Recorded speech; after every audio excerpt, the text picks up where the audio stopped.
All right, George. Hey, Dave. So, talk to me about making splits. I think you said that it's something that you guys recommend to most beekeepers, right? hmm Tell me a little bit about that. Yeah, so today is like the third week of May. It's beautiful out at Winterthur Apiary, and I want to talk to you guys about overwintered nukes.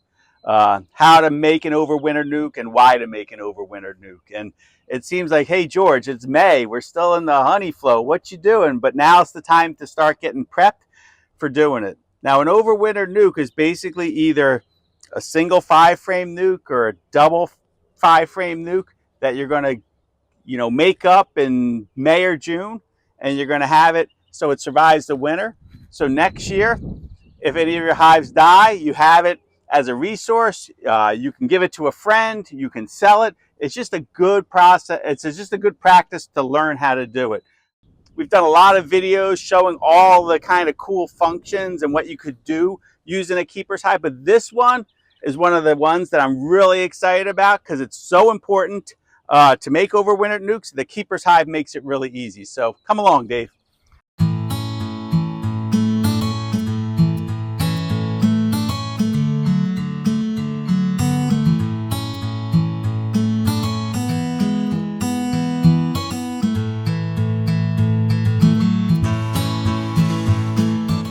Okay, Dave, welcome back to the hive, and we're going to go over how to make an overwintered nuke today.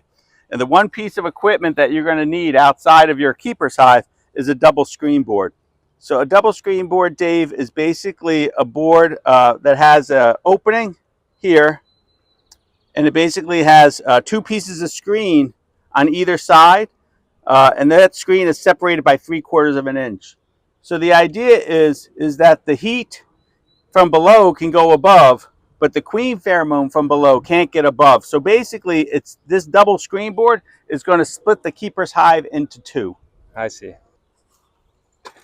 So what we're going to do is we're going to remove the honey supers.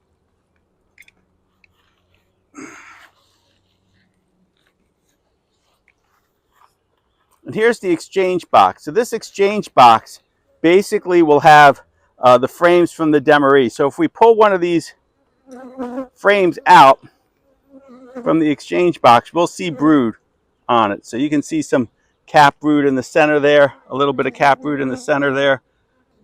So again, this is a good example of a frame that you want to move up when you make a overwintered nuke. You like to have two frames that look like this, cap brood. So you're going to move two frames of cap brood up into this box, and then you're going to have two frames of food. So what you're going to do now is we're going to gently smoke these bees, and we're going to take the exchange box off like this, and we're going to put the double screen board here. Okay, so now we got the brood chamber where the queen and most of the brood is. We've got our spacer box, which generally has honey in it, and now we're going to put our exchange box on top of the double screen board, right? So what we've basically done is we've made this box disconnected to that queen pheromone, right, Dave? I see. So everything in this box now, the brood, the bees, all think they're queenless. What you're going to do now is you have basically three options, right? So you've got to give this colony up here, which is now queenless, a chance to get a queen. So you can do one of three things. You can put a frame of open larvae in there and ask them to make their own queen. You could take a queen cell. If they started to make queen cells for any reason down here, you could take a queen cell from down here and putting up here, or you can get a mated queen and put the mated queen up there. And basically, that's all you need to do. And that queen is going to come out of this entrance here, and it's going to fly, get mated, come back, and she's going to start to lay up here. And the queen up here is not going to be able to interact with the queen down here because of the double screen board, right? I see. So in 2 weeks and 3 weeks, depending on whether or not you're asking them to raise their own queen or whether or not you put a queen in there, in 2 or 3 weeks, you're going to come back and you're going to check on this box, and you're going to see if there's a new queen laying in here.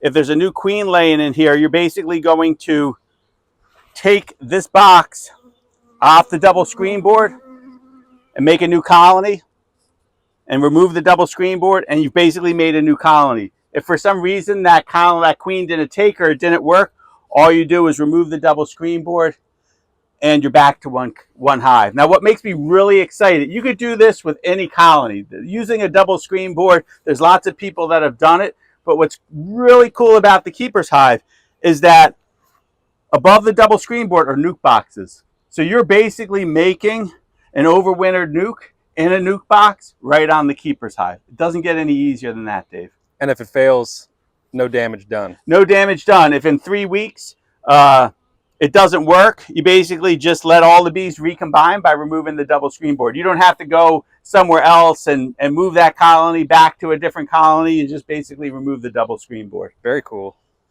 If you're a beekeeper, you really should think about making an overwintered nuke this year. 1 or 2. If you're a larger beekeeper, obviously you're making more overwintered nukes. And the one queen keeper is a really easy, effective way to do that, Dave.